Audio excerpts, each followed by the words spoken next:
시청자 여러분 안녕하십니까? 뉴스플러스 시작하겠습니다.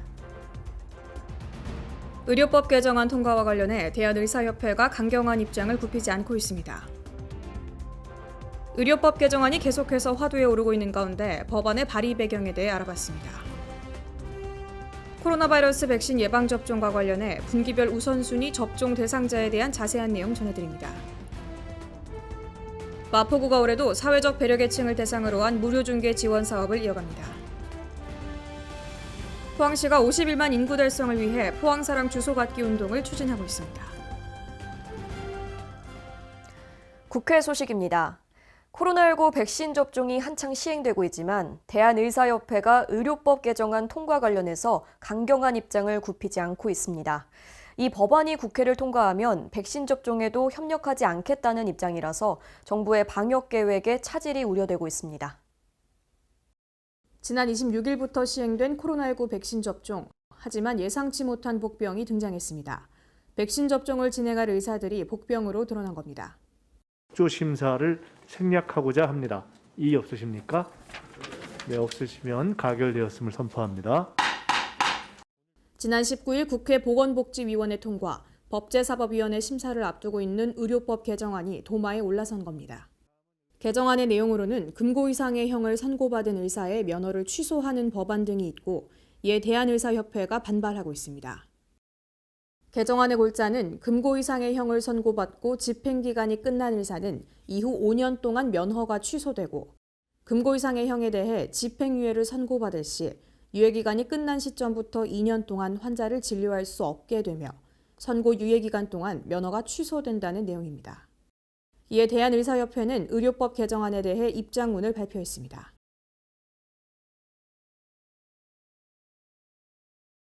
이에 여야는 상반된 입장을 비추고 있습니다. 여당은 의협이 집단 행동을 하는 것은 용납할 수 없다는 입장을 보인 반면 야당은 신중한 입장을 보이고 있는 겁니다. 여당에서는 현 의료 행태에 대해 강도 높게 이야기하고 있습니다. 누구보다 높은 도덕성과 사회적 책임감을 가지셔야 할 의사단체의 그런 태도는 국민께 큰 실망을 드릴 것입니다. 만약 불법적인 집단행동을 한다면 정부는 단호히 대처하는 것이 마땅하다고 생각합니다. 같은 날 김종인 비상대책위원장도 의사들의 협조가 절대적으로 필요한 시기에 왜 하필 심기를 건드리는 법을 처리하려고 하는지에 대해 납득할 수 없다며 언론을 통해 입장을 밝혔습니다. 의료법 개정안이 계속해서 화두에 오르고 있는데요. 이 법안이 발의된 배경에 대해 살펴보겠습니다. 지난 2000년 국회는 의료법 위반으로 금고형 이상을 받을 때만 의사면허가 취소되도록 법을 바꿨습니다. 의료법을 제외한 다른 범죄에 의해 금고형 이상을 받은 의사들은 아직 면허를 유지하고 있다는 게 이번 개정안 발의의 가장 큰 이유입니다. 2011년 만삭의 아내를 목 졸라 숨지게 한 의사 백모 씨. 살인죄로 징역 20년을 선고받았지만 현재도 의사 면허는 유지되고 있습니다. 현행 의료법은 살인, 강도, 성폭행 등 강력 범죄를 일으켜도 의사 면허를 취소할 수는 없기 때문입니다. 최근 5년간 전문직 성범죄 통계로 살펴봤을 때 1위를 차지하는 직업이 의사로 드러났으며 총 613명이 성범죄를 저지른 것으로 나타났습니다. 심지어 마취한 여성 환자들을 성추행한 사건으로 도마에 올랐던 의사들은 현재도 진료실에 있는 상황입니다. 발의된 개정안은 의료뿐 아닌 모든 범죄로 면허 취소의 범위를 대폭 확대하는 것입니다. 개정안에는 예외도 있습니다. 의료과실로 처벌을 받을 경우엔 면허를 취소하지 않아도 되는 겁니다. 이는 의료계의 요청을 여야가 받아들인 부분에 해당합니다. 전국적으로 신종 코로나 바이러스 백신 예방접종이 시작됐습니다. 우리나라는 분기별로 우선순위를 정해 접종 대상자를 선별했는데요. 자세한 내용 취재했습니다. 지난 2월 26일 신종 코로나 바이러스 감염증 첫 백신 접종을 시작했습니다. 지자체들은 코로나 바이러스 종식의 첫걸음인 백신 접종을 안전하게 마치기 위한 준비 작업에 심혈을 기울였습니다. 예방접종 대응추진단의 접종 시행 계획에 따르면 1분기에는 130만 명을 대상으로 접종이 이뤄질 계획입니다.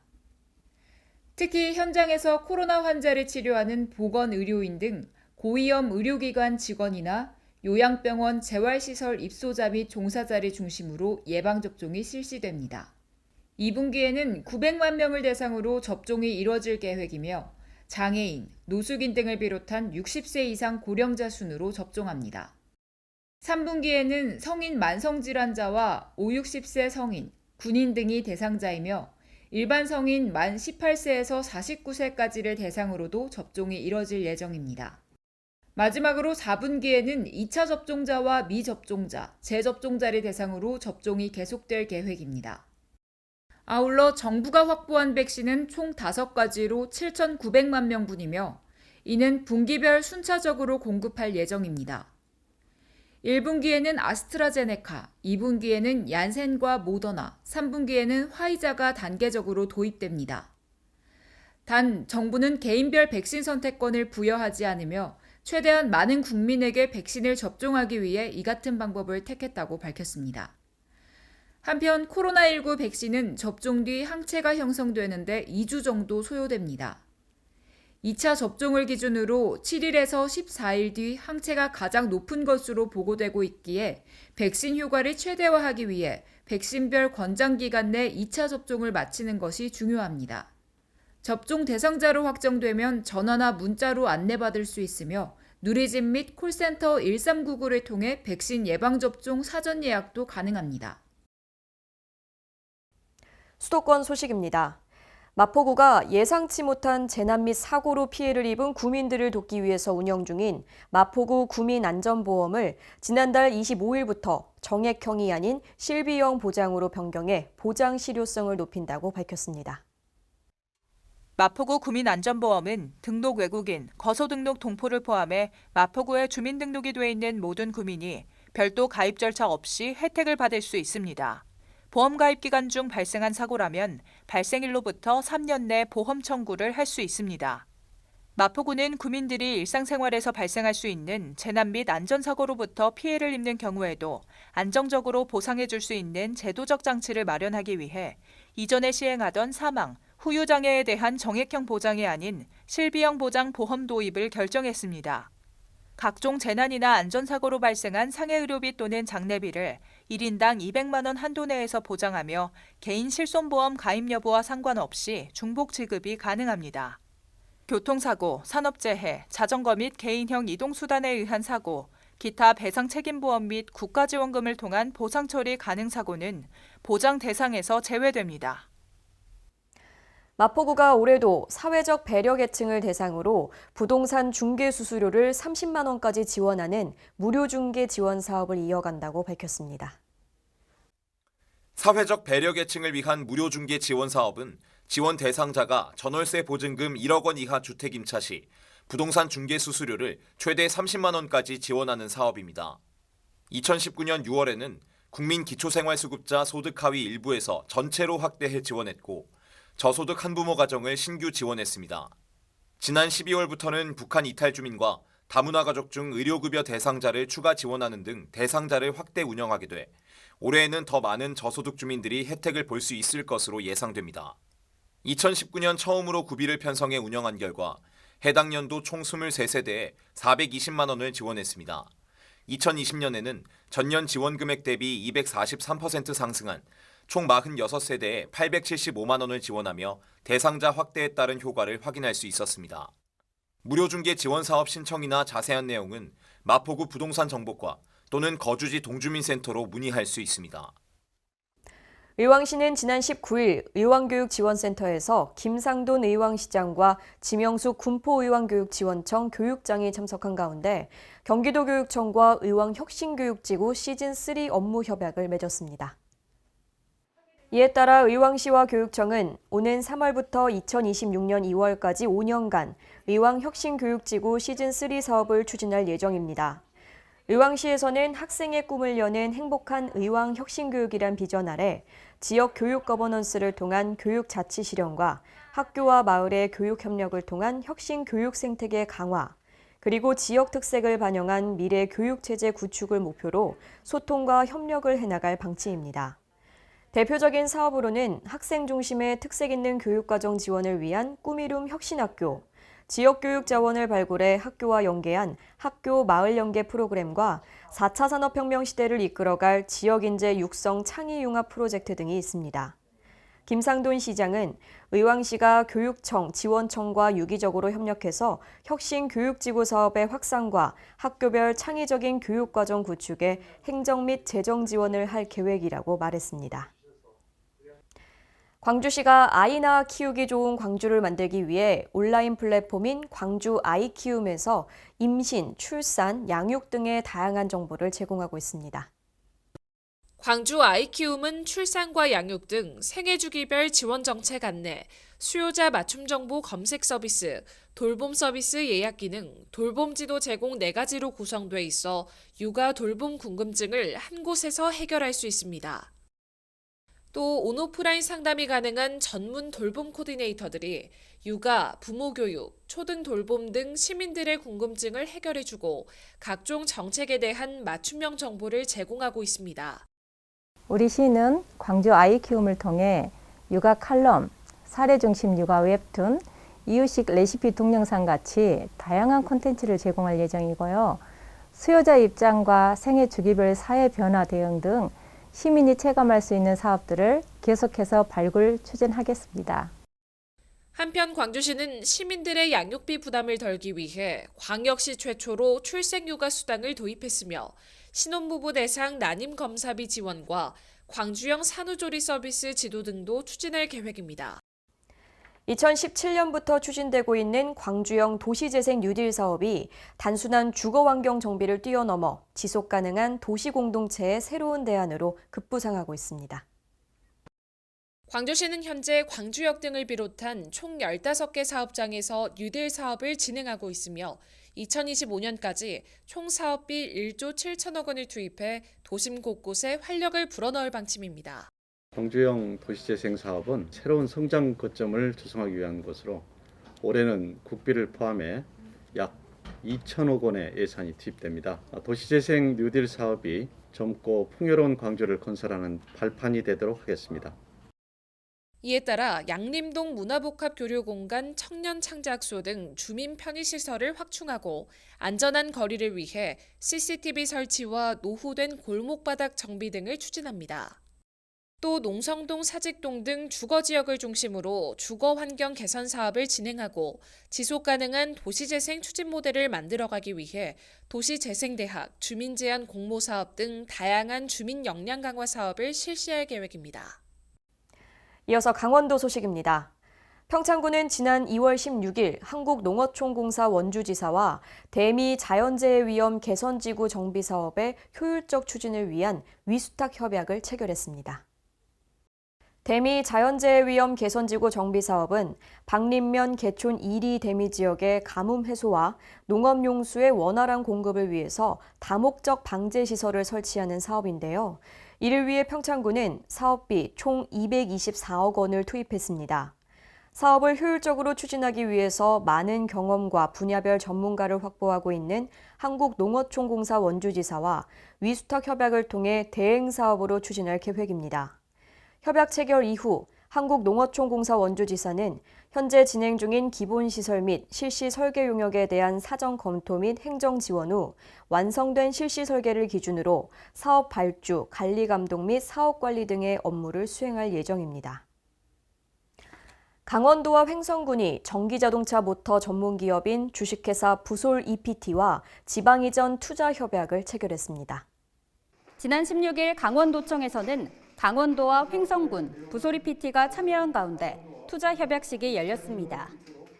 경기도 화성시에 위치한 부솔 EPT는 전기 자동차용 EV 모터를 비롯해 전기차에 쓰이는 파워트레인을 생산하는 전문 업체입니다. 업체는 특화된 기술력을 기반으로 엔진 제조 사업을 확대하기 위해 113억 원을 투자해 우천 일반 산업단지에 공장과 연구소를 이전하기로 결정했습니다.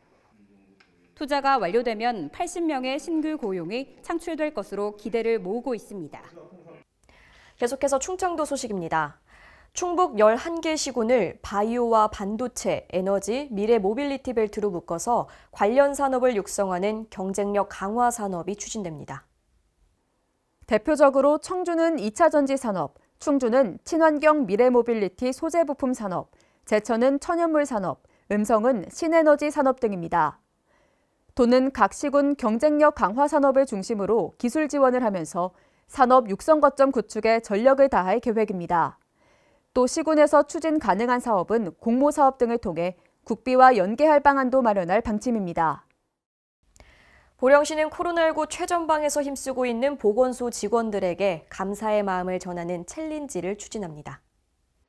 힘내라 보령, 고마워요 보건소 덕분에 챌린지는 코로나19 예방과 시민 건강, 안전한 보령을 지키기 위해 노력하는 보건소 직원들을 응원하기 위해 민간 사회단체가 자발적으로 시작한 캠페인입니다. 이번 챌린지는 김봉권 보령시 자율방범 연합대장을 시작으로 참여자가 힘내라 보령, 고마워요 보건소라는 응원 메시지를 전달하고 다음 참여자를 지목하는 방식으로 코로나19 종식 시까지 월 2회 자율 추진해 나갈 계획입니다. 경상도 소식입니다.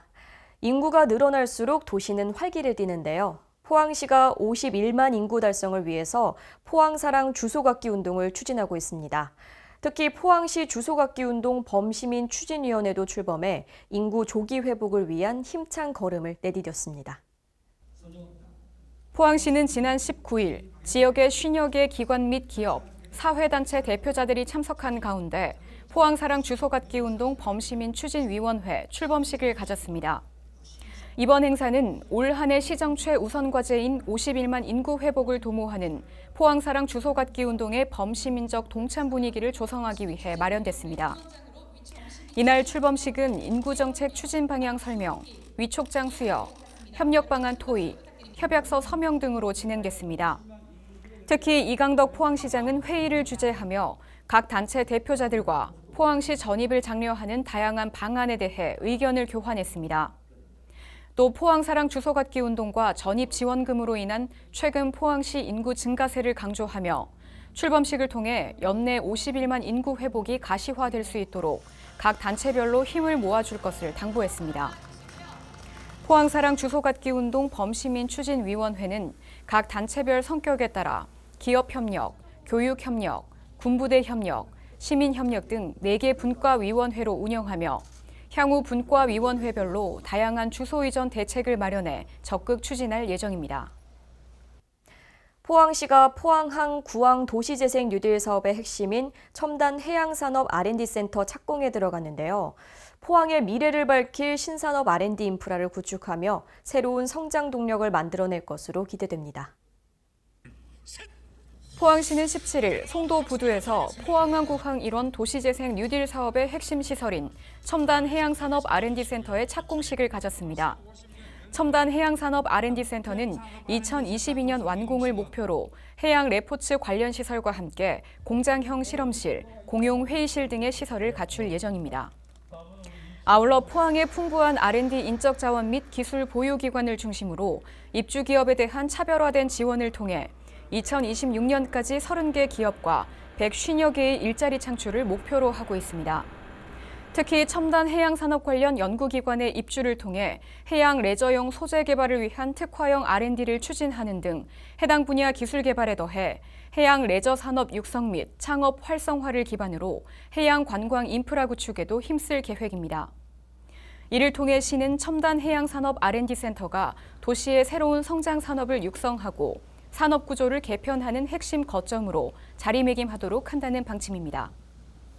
한편 포항시는 포항항 구항 도시재생 뉴딜 사업을 통해 유휴 항만 부지를 첨단 해양 산업단지로 조성해 각종 기업 입주시설, 창업 지원시설, 주거 및 문화시설 등을 복합적으로 설치할 계획입니다. 전라도 소식입니다. 여수시가 흥국체육관을 코로나19 백신 예방접종센터로 마련해 접종센터 개소와 사전 점검을 마쳤습니다. 여수시가 백신 접종이 언제든지 바로 실시될 수 있도록 접종 대상자의 이동 동선과 주차 공간, 환기시설과 장애인 이동 편의시설 등을 면밀히 점검했습니다.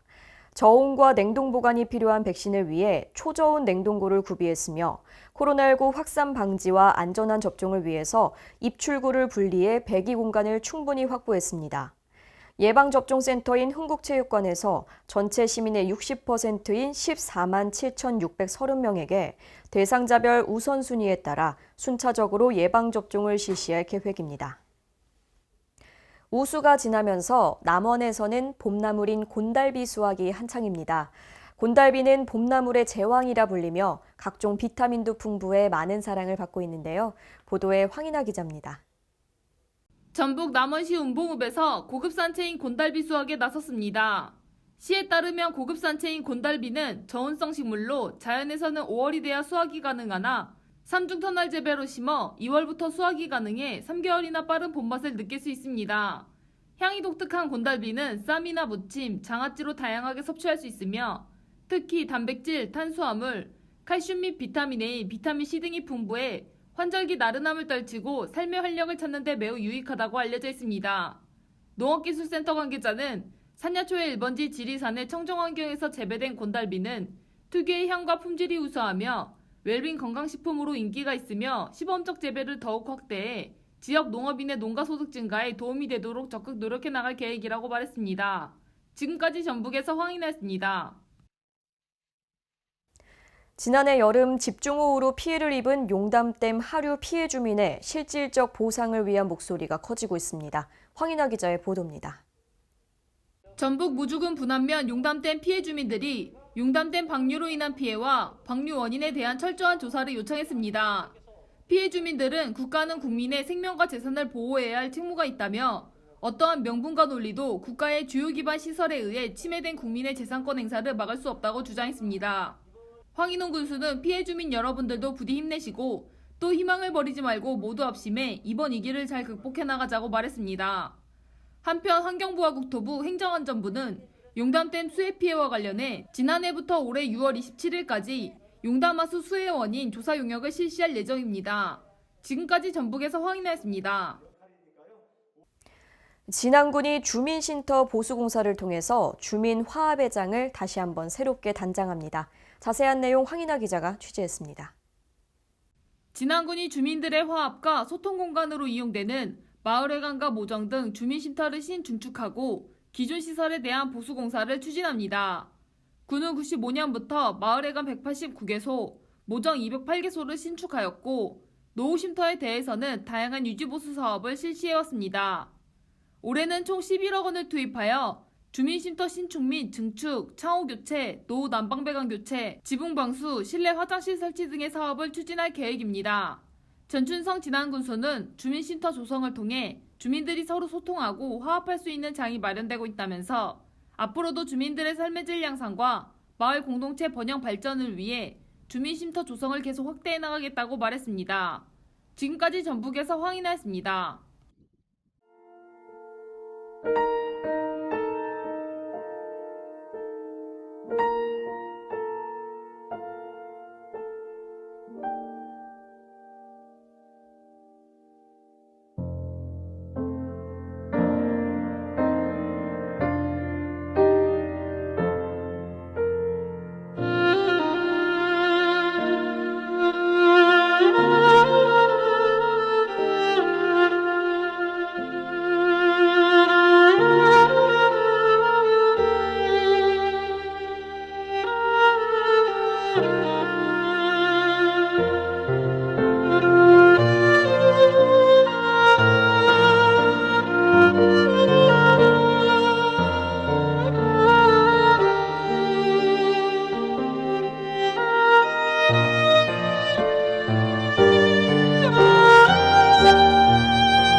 새 학기가 시작되면서 등교 수업이 확대됐습니다. 집단 감염이 발생하지 않도록 방역 수칙을 철저히 준수해 주시기 바랍니다. 이상 뉴스플러스 마칩니다. 시청해 주신 여러분 고맙습니다.